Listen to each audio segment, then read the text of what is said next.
Hello दोस्तों। चलो आप सभी का स्वागत करते हैं हम। सीधा चलते हैं चैप्टर पे। चैप्टर देखते हैं क्या है, और चैप्टर पे चलने के बाद हम धीरे धीरे चीज़ों को समझने का प्रयास करते हैं। ठीक है बच्चों? तो चलो बच्चों, चैप्टर है पहला चैप्टर। चैप्टर का नाम है संख्या पद्धति। और संख्या पद्धति में बच्चों ये पहला चैप्टर एक्सरसाइज 1.1 आज हम डिस्कस करेंगे। चलो बच्चों, स्टार्ट करने से पहले मैं 1 मिनट आपको लूंगा। 1 मिनट क्या, 30 सेकंड लूंगा। आपको ये याद रखना है बच्चों, मैं इस चैनल पर एक तरफ से सारे मतलब क्लास 9th की मैथ्स की पूरी बुक में आपको यहाँ पे सॉल्व करवाने वाला हूँ। ठीक है ना? तो आप लोग से यही कहूंगा कि आप लोग बने रहिएगा पूरा, और थोड़ा सा धैर्य के साथ चीज़ों को समझने का प्रयास कीजिएगा। चलिए, अब बिना टाइम वेस्ट किए हम चलते हैं सवाल नंबर पहले पे। देखो बच्चों, सवाल नंबर 1 आपके सामने है। सवाल नंबर 1 कह रहा है कि क्या कह रहा है बच्चों, कह रहा है कि क्या शून्य एक परिमेय संख्या है? क्या इसे आप पी बाई क्यू के रूप में लिख सकते हैं, जहां पी और क्यू क्या है बच्चों? पूर्णांक q not equal to zero. आपको बताना है कि क्या शून्य एक परिमेय संख्या है फिर नहीं। तो आपको पता है बच्चों की परिमेय संख्या क्या होती है। आपने पढ़ रखा है कि वे संख्याएं जिनको मैं किसके रूप में लिख पाऊँ, पी बाई क्यू के रूप में लिख पाऊँ, वो सदैव क्या होंगे बच्चों? यहाँ पे एक कंडीशन होता है कि क्यू कभी भी बच्चों किसके बराबर ना हो, जीरो के। तो ऐसी संख्याएं क्या होती हैं बच्चों? परिमेय संख्याएं। क्या होती हैं? परिमेय संख्याएं। ठीक है ना? कहने का मतलब वे संख्याएं जो पी बाई क्यू के रूप में हो, उनको क्या बोलते हैं? परिमेय संख्या। पी बाई क्यू का मतलब बच्चों फ्रैक्शन फॉर्म में। ठीक है ना? अब देखो, हमको यहाँ पे जीरो को देखना है। तो बच्चों देखो, एक संख्या है जीरो, ध्यान समझना। जीरो को जब मैं चाहूँ 0/1 लिख सकता हूँ। बच्चों, ये जीरो था, इसको मैंने क्या किया? 0/1। अब इसका मतलब, इसका अगर हल करने पे इसका मान क्या आएगा बच्चों? जीरो ही आएगा। कहने का मतलब ये जीरो को अगर मैं चाहूँ 0/1, 0/2, 0/3 कुछ भी लिख सकता हूँ। अब मुझे, मैं एक लिखने पे या फिर दो लिखने पे इस जीरो के मान पे कोई भी प्रभाव नहीं पड़ने वाला। पूछो क्यों? क्योंकि हमको पता है बच्चों कि जीरो में किसी भी नंबर से भाग करेंगे, एक्स वाई जेड किसी से भाग करेंगे, हमेशा क्या आएगा? जीरो। देखो, यहाँ पे देखो परिमेय संख्या की कंडीशन क्या होती है कि पहली कंडीशन है कि बच्चों पी वाई क्यू के रूप में होना चाहिए। तो देखो, यहाँ पे बच्चों पी के रूप में क्या है, ध्यान से आप लोग देखो। यहाँ पे पी के स्थान पे क्या है बच्चों? जीरो। क्यू के स्थान पे क्या है? वन। क्यू के स्थान क्या है बच्चों? वन। तो ये मतलब जीरो को मैं पी बाई क्यू के रूप में लिख पा रहा हूँ। अगर मैं जीरो को पी बाई क्यू के रूप में लिख पा रहा हूँ तो पहली चीज परिमेय है। साथ ही साथ हमको ये भी ध्यान देना है बच्चों कि पी और क्यू पूर्णांक होने चाहिए। जीरो एक पूर्णांक संख्या है। बोलोगे हाँ, क्यों? क्योंकि हमको पता है कि पूर्णांक संख्या क्या होती है। मैं रफली थोड़ा सा यहाँ पे बता देता हूँ।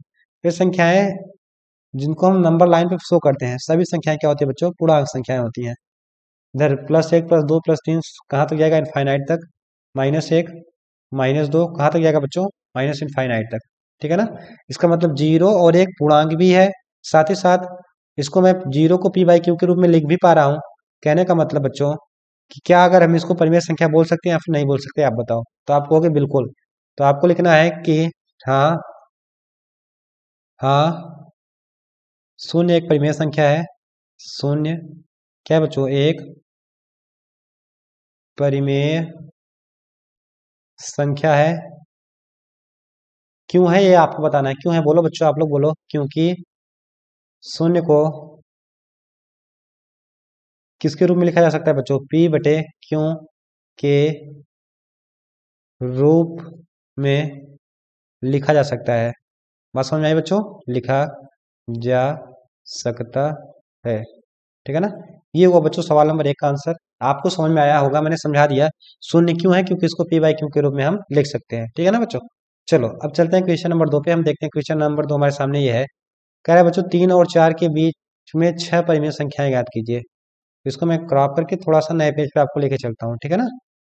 चलो बच्चों, आपको बताना है 3 और 4 के बीच 6 परिमेय संख्या है। मैं इसको थोड़ा सा बड़ा कर दे रहा हूँ जिससे आप सवाल को अच्छे से पढ़ पाओ।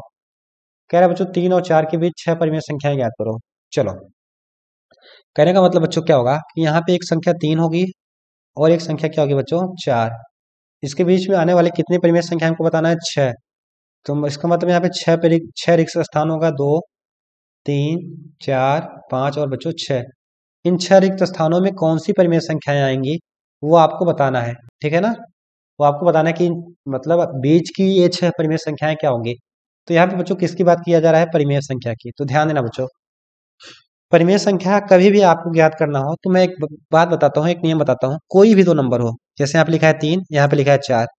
आपसे कोई पूछता है कि 3 और 4 के बीच में कितनी परिमेय संख्याएं हैं, तो ध्यान देना बच्चों, किन्हीं भी दो संख्याओं के बीच में अनंत परिमेय संख्याएं होती हैं। ध्यान देना बच्चों, कोई भी दो नंबर होगा उसमें कितने होंगे, अनंत परिमेय संख्याएं होंगी, ठीक है ना। लेकिन हमको बताना है यहाँ पे 3 और 4 के बीच में कितना है बच्चों, 6 ही बताना है। तो चलो समझते हैं। देखो बच्चों, यहाँ पे 3 लिखा है, 3 को जब मैं चाहूँ तो लिख सकता हूँ 3/1 लिख सकता हूँ। क्यों? क्योंकि 1 से किसी भी नंबर में भाग करने पे उसके मान में कोई भी प्रभाव नहीं पड़ेगा। और एंड 4 को मैं क्या लिख सकता हूँ बच्चों, 4/1 लिख सकता हूँ ना।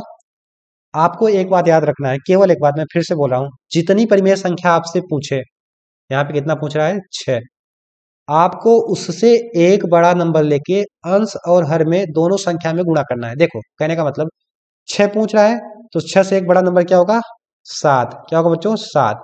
मैं 7 का ऊपर भी नीचे गुणा करूंगा और नीचे भी गुणा करूंगा। सेम इसी प्रकार दूसरे नंबर में भी बच्चों 7 का ऊपर भी गुणा करूंगा, 7 का नीचे भी गुणा करूंगा। बस ये एक बात आपको याद रखनी है। अब मैं अगर 7 और 3 का मल्टीप्लाई करता हूँ तो बच्चों आएगा 21। और बच्चों 7 और 1 का मल्टीप्लाई करूंगा तो क्या आएगा, 7। इसी प्रकार बच्चों 7 और 4 मिलकर क्या बनाएगा, 28। और 7 एक नम 7।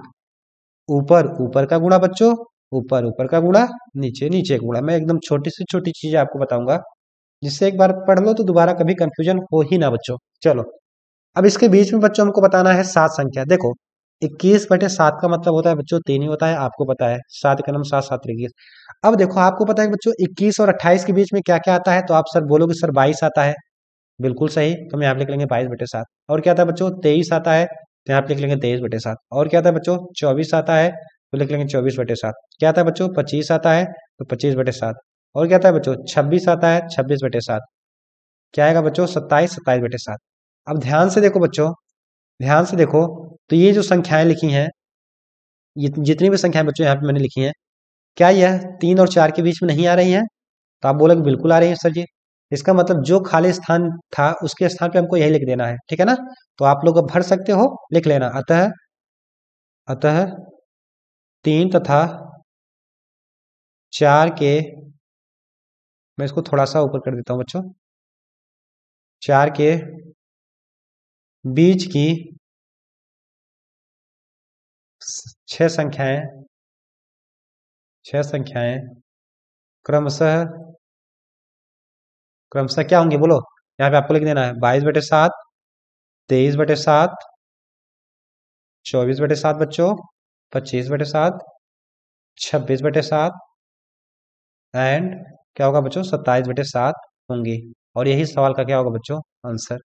आई होप आपको समझ में आया है, ठीक है ना। सब बच्चों को समझ में आ गया है। चलिए अगले सवाल पे। ठीक बच्चों, चलते हैं नेक्स्ट सवाल पे, ठीक है ना। आप स्क्रीनशॉट ले सकते हो। चलो बच्चों, सवाल नंबर 3 पे चलते हैं। और 3 को पे चलने से पहले एक बार यहाँ पे पढ़ लेते हैं। कह रहा है बच्चों 3/5 और 4/5 के बीच की परिमेय संख्याएं बताना है कितनी, 5। तो इसको मैं क्रॉप करके आपको नए पेज पे ले चलता हूँ, फिर समझाने का प्रयास करता हूँ, ठीक है। चलो बच्चों, यहाँ पे आपको 5 संख्याएं बतानी है। इसके पहले वाले सवाल में 6 बतानी थी। यहाँ पे मैं समझाता हूँ बच्चों। परिमेय संख्या निकालने से पहले बीच की आपकी 1 पूछे, 2 पूछे, 3 पूछे, 4 पूछे, मैटर नहीं करता। कभी भी आपको बीच की परिमेय संख्या निकालनी होगी तो जो भी संख्या आप दिया रहेगा उसके हर पे आपको पहली नजर दौड़ाना है। क्या देखना है कि हर का मान बराबर है कि आप फिर नहीं है। तो यहाँ पे देखो 5 यहाँ पे भी है बच्चों, 5 यहाँ पे भी है। इसका मतलब जो सवाल हमारे सामने है इसमें डिनोमिनेटर जो है बच्चों वो क्या है, बराबर है, हर बराबर है।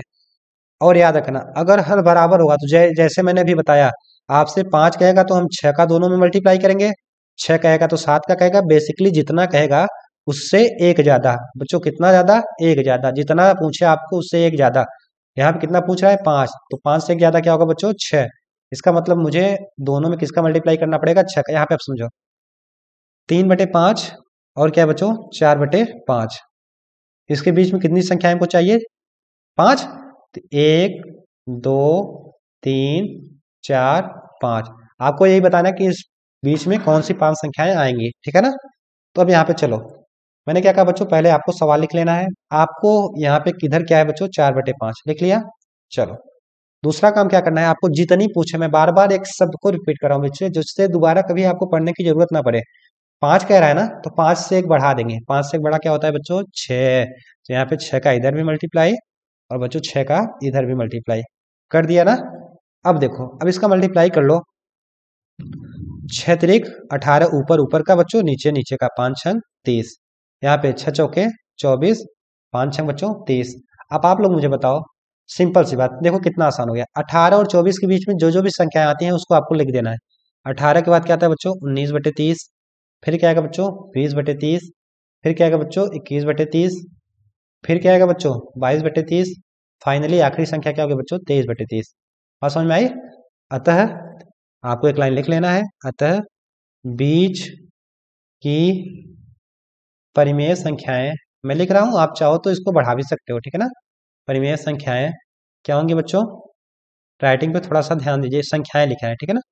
क्या होंगे बच्चों? 19/30, 20/30, 21/30, 22/30 और बच्चों क्या होगा बच्चों? 23/30। यही सवाल का आंसर होगा, ध्यान देना, ठीक है ना। आप, आई होप आपको समझ में आ गया होगा, ठीक है ना। चलिए अगले सवाल पे चले बच्चों, चलो चलते हैं अगले सवाल पे। चलो अगला सवाल आपके सामने है, कह रहा है बच्चों नीचे दिए गए कथन सत्य है असत्य कारण के साथ अपने उत्तर दीजिए, ठीक है ना। तो इसको मैं कट करके आपको सीधा ले चलता हूँ नए पेज पे।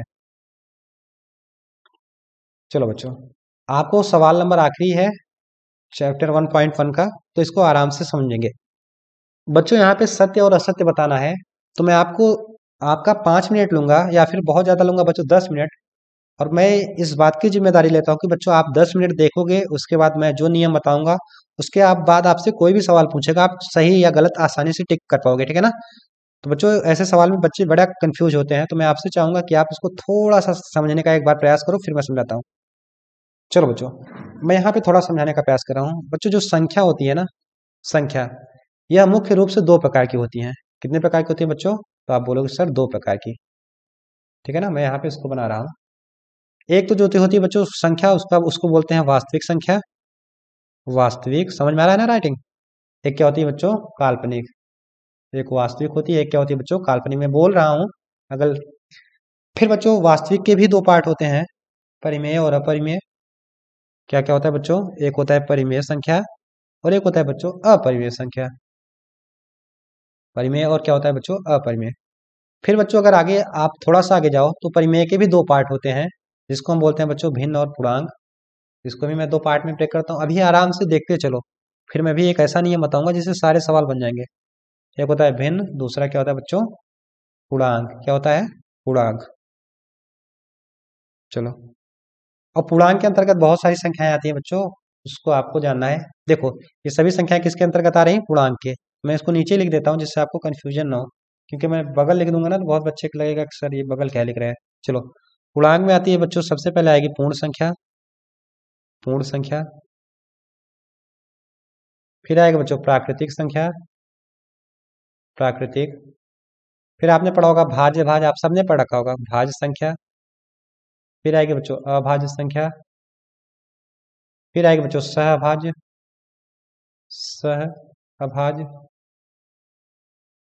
फिर एक आएगी बच्चों सम, और एक आएगी विषम। सम और क्या बच्चों? विषम। मैं बोल रहा हूँ ये विषम लिखा है, ये सम, ये सहभाज्य, ठीक है ना। इतनी संख्याएं, ये सब किसके अंतर्गत आएंगे? पूर्णांक के अंतर्गत आएंगे, आपको समझना है। आप ऐसे समझो, ये देखो ये सबसे ऊपर लिखा है, कहाँ पे लिखा है बच्चों? सबसे ऊपर। ये सबसे ऊपर, ये संख्या जो लिखा है मैंने सबसे ऊपर लिखा है, समझना। संख्या के 2 पार्ट वास्तविक काल्पनिक, वास्तविक के 2 पार्ट परिमेय अपरिमेय, परिमेय के 2 पार्ट भिन्न पूर्णांक, पूर्णांक के बहुत सारे पार्ट, पूर्ण संख्या, प्राकृतिक संख्या, भाज्य संख्या, अभाज्य संख्या, सहभाज्य संख्या, सम और विषम। अब आपको समझना है, देखो मैं थोड़ा सा एक चीज बता देता हूँ, पूर्ण और प्राकृतिक संख्या क्या होती है, सुनो बच्चों। पूर्ण संख्याएं होती हैं वे संख्याएं जो 0 से प्रारंभ होकर अनंत तक जाती हैं। कहाँ से? पूर्ण संख्या, समझना ध्यान से बच्चों। पूर्ण संख्या क्या होती है वो आपको समझना है। पूर्ण संख्या कहाँ से स्टार्ट होती है? 0, 1, 2, 3, कहाँ तक जाएगी बच्चों? इनफाइनाइट तक। ये किसका सिंबल है? अनंत का, ठीक है ना। और बच्चों जो प्राकृतिक संख्या होती है वह 0 को छोड़ के 1 से प्रारंभ होती है और 1 से प्रारंभ होकर अनंत तक जाती है। तो बच्चों प्राकृतिक संख्या कहाँ से स्टार्ट होगा? 1 से। कहाँ से स्टार्ट होगा बच्चों? 1, 2, 3, 4, 5, 6, कहाँ तक जाएगा बच्चों? इनफाइनाइट तक। तो ध्यान से देखो बच्चों, पूर्ण संख्या के अंतर्गत क्या आ रही है? 0 से लेकर अनंत तक। और यहाँ पे देखो पूर्ण संख्या में ही प्राकृतिक संख्या है। अगर मैं 0 को 1 मिनट के लिए मैं रफ कर दूं, यहाँ पे 1 मिनट के लिए बच्चों अगर 0 को मैं भूल जाऊं, तो यहाँ पे देखो 1, 2, 3, 4, 5, ये पूरा कहाँ तक जा रही है? इनफाइनाइट तक। इसका मतलब अनंत संख्या है ना। इसका मतलब क्या है बच्चों, प्राकृतिक संख्या है। इसका मतलब अगर देखो मैं आपको समझाता हूँ, कभी भी आपको सही गलत वाला क्वेश्चन आएगा बच्चों, कभी भी आएगा, यदि मैं नीचे से ऊपर जा रहा हूँ तो इसका मतलब छोटे से बड़ा, ऐसे समझो। ये तुम्हारे दादाजी हैं, उनके दो बेटे, ये तुम हो बच्चों, आपके दो भाई, फिर आपके दो बेटे, उनके बहुत सारे बेटे, है ना। इसका मतलब अगर मैं छोटे से बड़े पे जाऊंगा तो सदैव सत्य होगा, और बच्चों कभी भी अगर हमको बड़े से छोटे पे आना होगा तो सदैव असत्य होगा। सर आप कहना क्या चाहते हैं, मुझे समझ में नहीं आया। अब देखो मैं सवाल पढ़ के फिर मैं उत्तर दूंगा। एक बात मैं लिख देता हूँ, अगर मुझे कभी भी छोटे से बड़े पे जाऊंगा, छोटे से बड़े पे, छोटे से बड़े पे, तो बच्चों जो भी वहां पे आंसर होगा सदैव क्या होगा बच्चों, सत्य। सही का मतलब सत्य। और बड़े से छोटे पे आऊंगा, बड़े से छोटे पे आऊंगा बच्चों, तो यहाँ का उत्तर जो भी होगा वो क्या होगा, गलत। अब समझो, प्रत्येक प्राकृतिक संख्या एक पूर्ण संख्या होती है। देखो पहले क्या है, प्राकृतिक संख्या, बाद में क्या है बच्चों, पूर्ण संख्या। थोड़ा सा अब आपको यहाँ पे ध्यान देना है। यहाँ पे देखो, ये बड़ा है ना, क्यों, क्योंकि इसके पास जीरो भी है ना। इसका मतलब प्राकृतिक संख्या छोटा है, पूर्ण संख्या बड़ा है। तो मैंने क्या कहा, कभी भी अगर हम छोटे से बड़े पे जाएंगे, अगर मैं प्राकृत से पूर्ण पे जा रहा हूँ, प्राकृत या प्राकृतिक बात वही है। यहाँ पे देखो, प्राकृत छोटी है, पूर्ण बड़ी है, तो इसका मतलब मैं छोटे से बड़े पे जा रहा हूँ, और छोटे से बड़े पे जाने पर जो आंसर जो होता है वो हमेशा क्या होगा बच्चों, सत्य होगा। बात समझ में आई, बिल्कुल सही। अब सर आप बताइए दूसरा वाला कैसे होगा। देखो बच्चों, प्रत्येक पूर्णांक एक पूर्ण संख्या होती है। पूर्णांक से जा रहे हैं पूर्ण संख्या पे। देखो पूर्णांक कहाँ है, आप लोग ढूंढो बच्चों, पूर्णांक कहाँ है, कहाँ है पूर्णांक, कहाँ है, कहाँ है। ये है पूर्णांक बच्चों, ये मिला ना पूर्णांक बच्चों, पूर्णांक मिला ना, ये पूर्णांक ये है, और पूर्ण संख्या ये है। ये बताओ बच्चों, बड़े से छोटे पे आ रहे हैं कि छोटे से बड़े पे जा रहे हैं। देखो जो पहला लिखा रहेगा उसको ध्यान देना। पहले पहले लिखा है पूर्णांक, इसका मतलब पूर्णांक बड़ा है, पूर्ण छोटा है, और बड़े से छोटे पे आ रहे हैं। और मैंने क्या कहा बच्चों, बड़े से छोटे पे आने पे इसका आंसर सदैव क्या होगा, असत्य। क्या होगा बच्चों, असत्य। इसका मतलब सेकंड सवाल का जो आंसर होगा वो क्या होगा, असत्य। बात समझ में आई। आपको यही एक बात याद रखना है, इसको स्क्रीनशॉट मार के रख लो बच्चों। आगे कह रहा है बच्चों, प्रत्येक परिमेय संख्या एक पूर्ण संख्या है। अब देखो परिमेय और पूर्ण को ढूंढो बच्चों, परिमेय कहाँ पे है और पूर्ण कहाँ पे है। आपको किसको किस ढूंढना है बच्चों, परिमेय और पूर्ण को, ठीक है ना। चलो परिमेय संख्या देखो यहाँ पे है बच्चों, परिमेय संख्या ये, इसको मैं थोड़ा सा अलग चीज ब्लू येलो से ले रहा हूँ। ये परिमेय है बच्चों, और एक क्या है बच्चों, पूर्ण संख्या ये है ना। देखो मैं बड़े से छोटे पे आ रहा हूँ, देखो ये तो बड़ा है ना, ये समझ लो आप हो, आपके बेटे हैं या आपके बेटे के बेटे हैं। तो यहाँ पे देखो, मैं परिमेय से अगर पूर्ण पे आऊंगा तो बड़े से छोटे पे आऊंगा बच्चों, और बड़े से छोटे पे आने पे जो भी आंसर होगा वो सदैव असत्य होगा। बात समझ रहे हो बच्चों, इसमें नहीं लिखा क्या मैंने, असत्य। यहाँ पे देखो परिमेय बड़ा और बच्चों पूर्ण छोटा, इसलिए क्या होगा इस सवाल का आंसर असत्य। ठीक है ना। ऐसे बच्चों आपसे कोई कुछ भी पूछे, मैं पूछता हूँ प्रत्येक वास्तविक संख्या परिमेय संख्या होगी, तो कहोगे सर जी आप बड़े से छोटे पे आ रहे हैं, असत्य। मैं आपसे कहूँ प्रत्येक अपरिमेय संख्या वास्तविक संख्या होगी, तो आप कहोगे सर जी हाँ आप छोटे से बड़े पे जा रहे हैं, सत्य। कहने का मतलब आपसे कुछ भी पूछा जाए, कैसे भी टाइप का सवाल पूछा जाए, सत्य या फिर असत्य में, तो आपको मैंने जो बताया बच्चों, इसको अच्छे से अगर आपने समझ लिया तो आप बहुत ही इजिली आप जवाब दे पाओगे। क्लियर है, ठीक है ना बच्चों। तो ये रहा बच्चों एक्सरसाइज 1.1। आपको कैसा लगा, आपको समझ में आया नहीं आया, अपना फीडबैक जरूर दीजिए, ठीक है ना।